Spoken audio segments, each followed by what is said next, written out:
papers? I know, I saw him. Which? We're doing papers? Yes, I know, you're so excited. Yeah, that one. Okay, so have you started this thing back video again? Okay, what are the, first of all, raise your hand if you did a paper this week. Okay. Okay, if you want to read it, I'll let you read it. If you do not, then you don't have to. If it's long, try to read quickly, okay? Or I can read it for you if you'd like. Okay.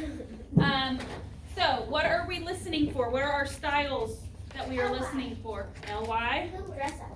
Dress-ups. Who, which? Yep. What else are we listening for? Alliterations. That was our decorations this week. Alliterations. Excuse me. And then the title. You want to try to see if you can hear the title, because the title repeats or reflects 1 to 3 key words from the final sentence, right? So our titles, ly adverbs, who, which clauses, and alliterations. Should we hear an alliteration in every single paragraph? No, we shouldn't. We just want one for the whole paper. Okay? Who wants to go first? All right, let's go. No one's excited about this paper. I'm excited if he's I don't know excited. why. I wanted to go first so I can get it over You with. need me to read it? I can read it. It's long.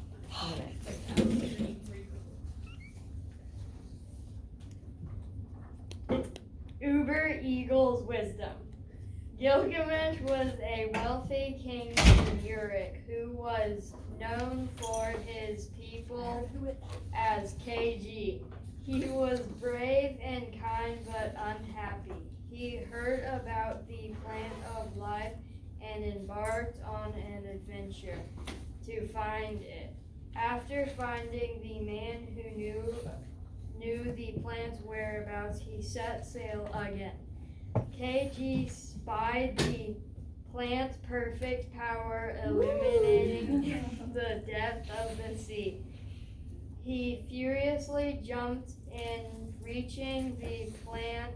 He discovered it was covered in thorns, but holding fast, he broke it free. On his journey home, he stopped for a swim, setting the plant carelessly on a rock. A sea serpent suddenly slithered up and consumed the plant. In despair, KG cried out in grief. A local eagle who worked for Uber carried KG back to Europe. The wise eagle reminded KG that he would live in the hearts of his people forever. Good job. I heard a lot of LYs, a lot of who, whiches. What did you hear? How do you say it? What's the one? Alliterations. Is that the one where they do the 3 in the row? I did plant, perfect power. That was amazing. Love it. I want to go next. Love it. You want to go? Go ahead. I just want to Suddenly, get this over no, a with. sea serpent suddenly slithered. Yeah. Ooh. So he did have 2, and that's just fine because it wasn't so redundant that it didn't make sense. It wasn't silly. He did it in a very tactful way. So you can have a couple alliterations, as long as it's not every single sentence. You can stand in front of it. The wind and the sun. The glistening Nile River brought life to the dry desert of Egypt. Sun, the smile was gentle, warmed the desert sand. Wind, who was often a bully, liked to stir up the desert sand. Adventuring through the desert, a young man found himself caught in the middle of a competition between wind and sun. With arrogance, Wind boasted about his power. He began to blow ferociously. The young man gripped his cloak tightly, but Wind continued to blow harshly. Out of breath, Wind slowed, allowing Sun to have her turn. As Sun's smile brightened, the young man began to loosen his grip on the cloak. As she continued, the skin of the young man got warmer. Sweating, he removed his cloak and found shade under a date tree. Wind, having to admit defeat, watched Sun smile softly and sweetly at her success. Wow. Are you done? Oh, it's good. Very good. I loved it. We heard sweetly. We heard harshly. We heard all kinds. Ferociously. Ferociously. Tightly. Loved it. So good. And she reminds me, in your papers, I don't know if you've seen in the checklist, anytime you're doing your dress ups, you underline just that word. So like the who of the who which clause, the ly adverb, things like that, you underline it in your paper. Okay, Griffin, you want to go next? Okay, mine's on a beach. Now remember, this is the narrative story where you can kind of change up some of the details if you prefer. Lesson learned. 3 years ago, on a beautiful, bright beach in Florida, families played in the water and sand. Mr. Sun was shining bright, and was kind and hot. The wind, however, was a bully and always trying to stir up trouble. There was a man who was on vacation getting a snow cone for him and his children. Kids were swimming in the ocean and building sandcastles, while the adults freely laid under umbrellas. Wind tapped Sun on the shoulder and said, "I challenge you to a contest. Whoever can get the man to go inside his condo wins." First to go was Wind, who knew he was going to win.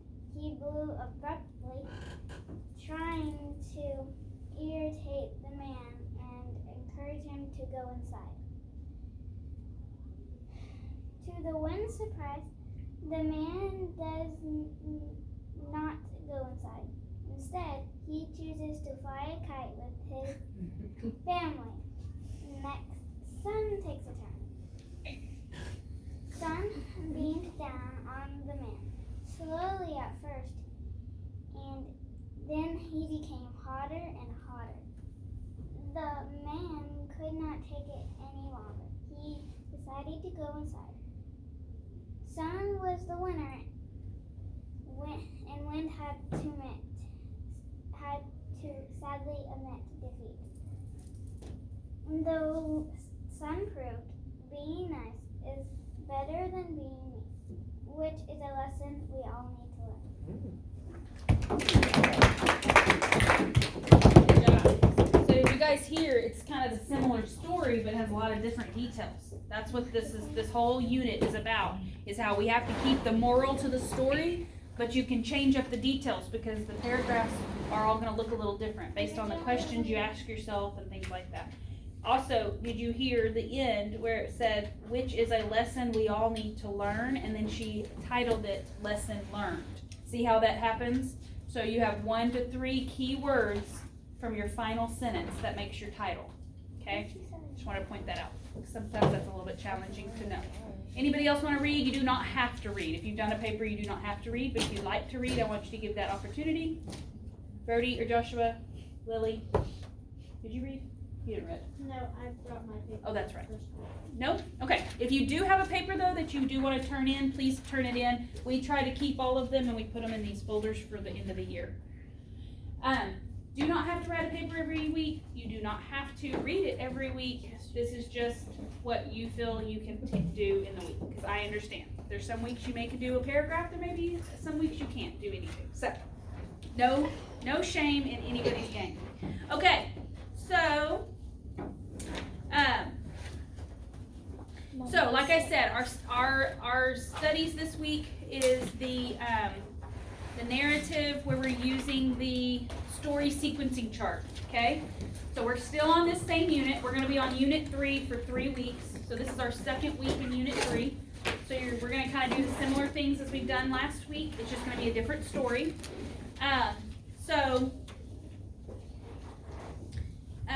Remember that the first paragraph we're talking about characters and setting. The second paragraph is about the conflict and problem. And the third paragraph is about the climax and resolution. Okay, so I'm going to kind of discuss a little bit about our styles, our new dress up for the week really quick, and then we'll go over what time we have left for a KWO. Since you guys kind of know more of what you're doing this week, it's a little bit of a review. So we'll get to the KWO if we have a little extra time. So I'm going to read 2 passages here, and right now I just want you guys listening. And then I want you to tell me which one you find more interesting. My dog Paisley went in the woods. Come back, I said.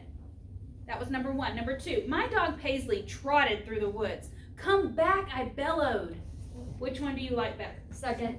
Yeah. Why? Because we have some really strong verbs in there. So, a strong verb is also known as an interesting verb, something that's a little bit like nicer, more appealing to hear, okay? So, this is what we have learned so far. Okay, we've got a decoration, which is our alliterations. And remember, we talked about this. The decorations do not have to be in every paragraph. We just want one, the whole paper. You can have 2 as long as there's not just a ton of them making it sound silly. Your dress ups are our ly adverbs, our who which clauses, our title clincher, which I don't know if that's actually a dress up, but I'm adding it in there because we've learned it. And then today is we're learning our strong verbs. So if you have your portable wall, or if you have your TWSS, or if you have your SRP, but I don't think any of y'all have your SRP.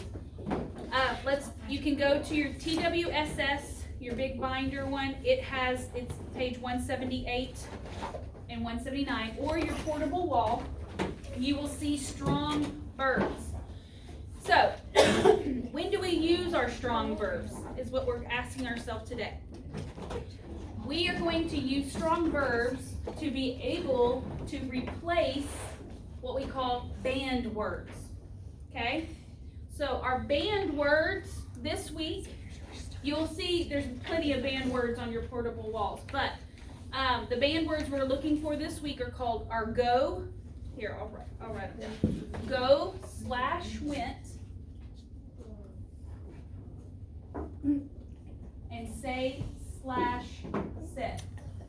Okay, so what does that mean? What does a banned word mean? What does that, Griffin? You can't use it. Banned. We cannot use it. You do not want that. These words are a big no-no. So, if you have those in your paper this week, you're going to replace them with a strong verb. So, if you look at your portable walls, you go to down here, teeny tiny at the bottom. Look at the column that says go went. All right? So if I say I went to the store, what can I say that's different? You look at this column and you say, I dashed to the store. That sounds better than went, right? So that's what we're doing this week, is if in your paper it says go, went, said, or say, you want to replace that word with a word that's off of your list. Yes, Griffin? So you know how it's L, if it's an ly adverb, but if it's a banned word, can you still use that ly adverb? Sure. Okay, so I'm going to give us a few examples. So we're gonna work on this a little bit, kind of practice this, put this into practice. So if you don't have a list, that's okay. You can just try to come up with some on your own. Number 1, I went to the park. Brody, do you want to try to change that sentence? Let's use one of the strong verbs, because which word here is a no-no? I went. We want to change went. I ran. Can you come up with a strong verb for me? Ran. Rushed. Dashed. I rushed. Good one. All right, Addie, do number 2. Okay. Oh, wait. So it began to rain, so everyone went home. We don't want went. No. What's another word? Scurried. Yep. It began to rain, so everyone scurried home. Good job. All right, Noah, you're number 3. Quietly, I went down the hall. Which one are we talking about? You're changing went. Went. Quietly, I what down the hall? Thinking of one. Hmm. Sneaked. There you Ooh, go. that's a That's good a one. great I one. said tiptoed. Tiptoed is another good one. See, these are all verbs, but they're stronger than the word went. Went just kind of sounds lame, right? It sounds easy. We want to sound very intelligent, so we're using our strong verbs. All right, Griffin, do you want number 4? We're changing it up now, so we're not using said. Clean your room, she said. We can't use that. Can't use said, so we're going to a different I column. have a really Go where it good says one. say or said, and we're going to look at the words below it. I like that. It doesn't say Yeah, it does, way at the bottom. So you're replacing it with one of these words. See, there's see, oh, it says see or saw, I guess. So replace it with one of these words. Okay, what is it? Clean your room, she. Growled. She. See or saw. It's not said. You can't do that one. Cause see or saw. I'm sorry. Is there not said? Is it not on here? Say or said? Okay, well just, you're smart. Come up with one. I have a. Clean your room, she.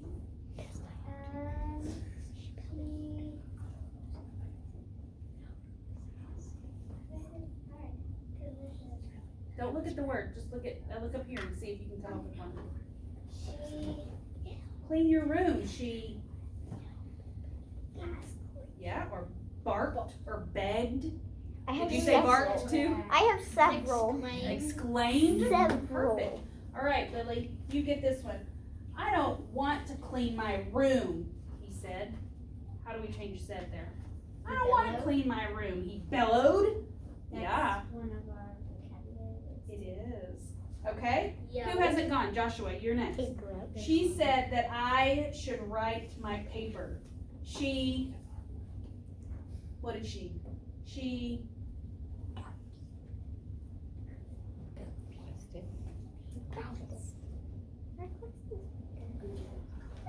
is said really not on there as a gambler? It's the big column, big section at the top. Oh. It is. It's the whole big part at the top. I knew it had to be on there. It's like, What? it's so A obvious. lot of It's bad just right in words. the face, you know, like those. It's like a snake. Yelled. She yelled. I love it. She yelled that I should write my paper. She demanded. Yeah. She demanded I write my paper. Bellow. So you guys understand this week? I will tell you a trick, moms and dads. If you do like Control F and do all the finds, you'll be able to pull all of the says, said. You can pull them all up at once, so you can see where they are in the paper. So you don't have to like try to search for all of them, and you don't miss any that way too. So you can do Control F, and it'll find all of the banned words. So we have now added strong verbs to our dress up. Okay. Okay. Oh, find them. Oh. We replaced all of those. Okay. All right, so this week we are on lesson 6, I believe. It's the story of, and somebody help me. Damaselus?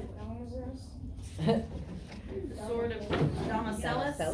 Damaselus? Mm-hmm. Okay, so when we read, go ahead and turn to your book. I think it is page 54. Okay, before we read 54, moms and dads, scooch over to page 56, 57, and 58. You're able to see that there's some exercises. We do these before we write our paper so that it kind of gives you some ideas of how to start changing some of the, so for instance, this week, they're starting to help you learn how to do the strong verb dress up. And so you could even use those in your paper. So if you do these little exercises before you write the paper, then sometimes it already gives you a few examples just to put in your paper. It's kind of a little starter, kind of get your brain going. So I have Griffin do these exercises after she's done her KWO. So on the day that you're maybe verbally, if you have that time where you're just verbally telling the story, then you might could do the exercises on that same day, and then write your paper according to the answers you come up with. Okay, does anybody want to read the sword of? You want to read it today? We're gonna say Damasellis. We don't know if that's correct, but that's what we're gonna say. If anybody want to correct me, you're welcome to. Okay, everybody listen. Lily's gonna read. Sword of Damasellis. You're gonna have to read real loud though, sissy. Many hills, cities, and seashores filled the land of ancient Greece. In one of the cities, the king lived in a grand palace. He lived a luxurious life. Near the same city lived a farmer named Damasellis. Good job. He lived a simple but happy life. One day, Damasellis traveled to the city. As he was admiring the king's palace, the king's carriage approached. It stopped and the king stepped out. "Oh, king, I wish I could live a life like you," Damasellis blurted. The surprised king thought for a moment. Then he asked Damasellis, "Would you like to take my place for a few days?" Damasellis could hardly believe it. Of course, he accepted. As Damasellis sat on the king's throne, he listened to beautiful music and ate delicious fruits. Eventually, he looked up. Directly above him, a very sharp sword dangled from a thin horse's hair. His face became white and his hands shook. "Let me out of here," he exclaimed. Astonished, the servants asked him what was wrong. Damasellis could not speak. He simply pointed to the sword. One of the servants explained that the sword reminded the king of his life, that his life was always in danger. Damasellis decided that he did not want to live like a king anymore. He returned to his farm, happy for the carefree life that he enjoyed. Awesome. Good reading. Great job. Okay, so this is our source text for the week. Now, if you want to choose another source text or have a different version of this, that's fine. I've said this again, but I'll repeat it. There are downloads where you can get advanced stories or simplified stories that are in the front of this book on your the green sheet are some downloads. So if you choose to do a different story this week, that's fine. But we are going to start, again, I can't go through the entire thing because we won't have time, but we're going to at least start this. Moms, dads, it's your choice if they want to start writing this, or you can work on this at home and they can just sit quietly and watch and listen. But I need you guys' participation. Help me out, okay? So if you go to page 55, you will see our story sequence chart, okay?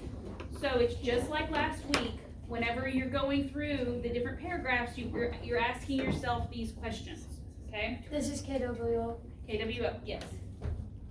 Yes. Yeah, that's fine. Okay, so remember our first paragraph.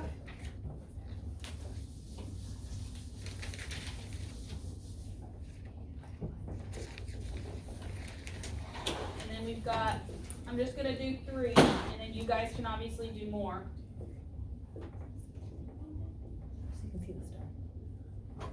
What does our first paragraph consist of? What are we discussing? Anybody remember from last week? That's right. Characters / setting. So let's ask some of these questions that are in your sequencing chart. When or where does the story take place? Greece. Uh-huh. So we've got Greece. What else? So whenever you're thinking about this paragraph, you want to just maybe close your eyes and envision what you're seeing when you've read this story. Have we seen mountains? Is it cold? Is there snow on the ground? Is there rain falling? Do you smell things? Yes. So use your senses in this paragraph. Try to think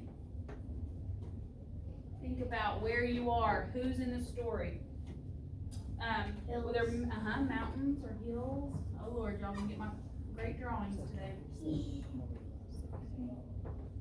Okay, some mountains, and then it said something about seashores, didn't it? Okay. All All right, so we've got our setting. We've kind of set the stage for kind of where we are. Next, who is in the story? So now you can break it down into the different characters. Who's one of the characters in our story? A king. Okay, let's do a little crown. Farmer. Okay, why don't we stick with the king and let's describe the king. Let's ask some questions like, where did the king live? Castle. What was he like? Okay, so he lived in a grand palace. All right. All right, then we have Domicellus. I heard someone say Domicellus was our next character. So on Domicellus, we can write it out, and then after this, we might just put D. Like I may just put a D so you know who Domicellus is. Okay, who was he? How did he live? What was his life like? Ask yourself all those questions. He was a farmer. Good. Griffin, what did you say? Happy, blessed, Okay. Happy. I'll put a little smiley face. carefree. He was simple. I have my 3 words, so we'll know that he was carefree. Okay. All right. So what happens next in the story? What we setting the stage? What's kind of going on? Domicellus does what? Farm. Says details. Who's making? What are some things? How do our 2 characters meet, or what does Domicellus say? I wish I had a life like you.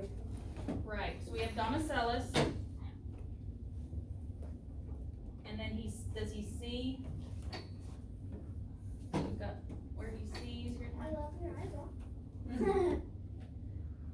And he sees the palace. Okay. And then we could keep going. We could talk about the carriage and how the king steps out of the carriage, right? So then we've set our scenes, we've set our stage. This is where it's all beginning. That was our characters and settings. So again, you guys can do number 4 and 5 at home. You can do as many as you want. Okay, we kind of want to stick it to about 5. All right, next, what's the second paragraph about? Anybody remember? That's right, conflict, problem. So now we're getting into kind of the juicy part of the story. What's happening, right? So the questions we're asking, what does the main character want or need? What does the main character do or say or feel, and what's happening that's kind of leading up to this major climax? This is kind of the big. So what does Domicellus, you said it a while ago, what does he want? He wants to live in the house. He wants to live. He says, D says, I wish to live Like you. like you. Okay? That was kind of the main thing. That's what he's saying he wanted. Okay, so then what happens? What does he hear? What does he hear from the king? Would you like to take my place Ooh, take my place. for a day or 2? Take my place? Okay. What does Domicellus now say? What happens next? Sure. Sure. Please, he says yes. He can't believe it. So we're saying he can't, there's a big X. He can't believe it. I can't believe he said that. And he says, yes, of course I'll go. Yes, of course I'll take your place. Okay, so then, what does Domicellus do? He then just kind of takes in the role, doesn't he? He sits down on the throne, right? And then he sees the sword. He's eating. What is he doing? Is he singing songs, right? And he's happy. Is that what's happening? Okay, so we've got a conflict and a problem. We've got the conflict or the climax of the story starting to happen. He realizes, oh, I want to take this king's place, and then this is all the things that happen, the things kind of going on in Domicellus' mind, right? Okay, what's the third paragraph, final paragraph about? It's the climax, and then finally the resolution, the happy ending, hopefully. Okay, So these questions we're asking ourselves: what leads to this conflict? And how is it being resolved? What happens as a result? What are we learning? What's the moral of the story? So, what is Domicellus thinking when he sees the sword? Ooh, he sees it, first of all. Eyeballs again. Is that a cherry? Sees, and then for those of you that are good at sword drawing, y'all could draw a sword, but I'm just gonna write sword. Okay? So he sees the sword, then what happens? What's he yell? What's he say? Stop. Let me out! Okay.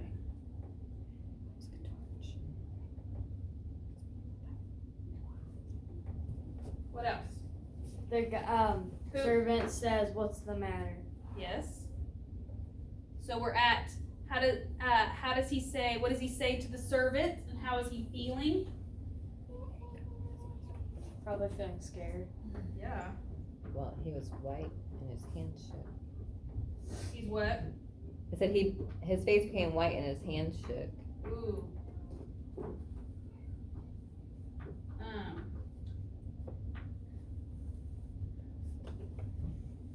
Very good. Okay, and so then what happens with the sword? What happens next? The sword pounces. His hand shook. He points. Yes, he points the sword. That's right. Hands shook. He points and then the sword. Okay, so again, there's more to this than that, but it can go on to 4 or 5 details. So I'm just kind of giving you the gist of what you're doing. But you're asking a lot of questions, parents. You're asking questions like, I have Griffin just kind of set the scene. Close your eyes, kind of imagine what the story's saying and doing. And then the next is, okay, what's happening now? We're starting to ramp up. We're starting to get up that hill and realizing, okay, there's some problem about to happen, the climax. And then the last is, how has it gotten to a peak? And then how are we resolving? And what's the moral to the story? Okay, that's your third and final paragraph. So again, this is just a snippet, just a small bit of the examples. You guys can go into more detail. You can actually change up. That's why this unit's a little fun. You can change up the details. If you may want to make your king something different, or Domicellus may be a different character.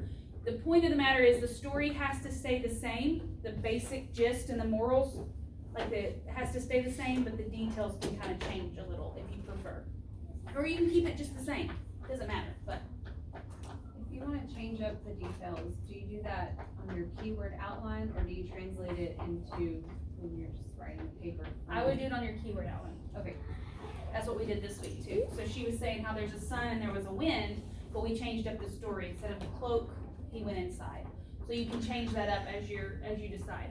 But you can still ask the same questions: the setting, the conflict, the resolution. You just want the storyline to be similar, but you can change it up if you prefer. That's the beauty of this unit. Just kind of be a little more creative. Okay. All right. So just to recap. And again, you guys can choose this week. You do not have to do all 3 paragraphs. You do not. You can start working on just the setting paragraph if you want to just do a setting paragraph. You want to jump to the end and do a fun climax solution, a resolution paragraph. That's fine too. However you guys want to do it this week, it's up to you. So first years, you may only want to do 1 to 2 paragraphs.